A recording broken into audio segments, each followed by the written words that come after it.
Wouldn't it be nice to also be able to digitize these roads?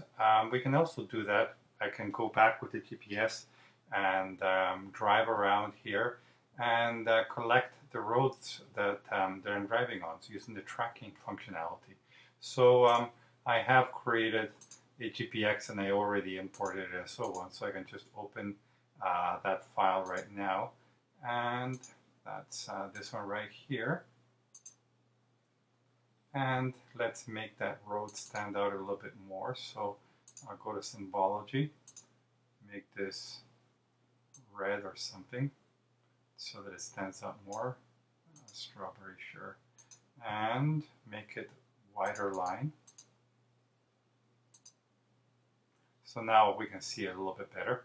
And you can see here that I took the corner in, and just sort of all the mistakes you make while driving and the shortcuts you take and so on, everything's captured here. So this is one of the things that happens when you collect information using the track function. You can see me going there, going through all the different places, making sort of a weird get around there. So everything's captured. So one of the things that you always have to remember is that when you come back, you actually have to come back and clean this up and edit it so that it makes sense. Obviously, if I didn't have the imagery, it would look like this, and I'll turn off this as well.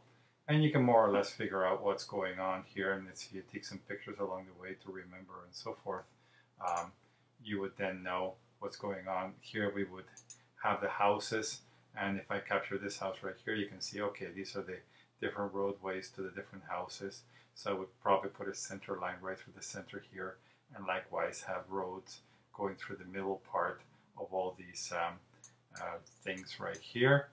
I may not be quite certain what to do about this, but most of it is fairly straightforward. So once again, when you're digitizing, as you're driving using the tracking function of the GPS, you have to remember that at some point you have to come back and clean this up.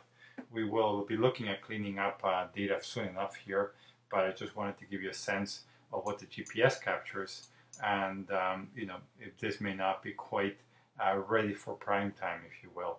So although you take the GPS out there and you collect some information, there's still a lot of work that needs to happen back at the desk instead of out in the field.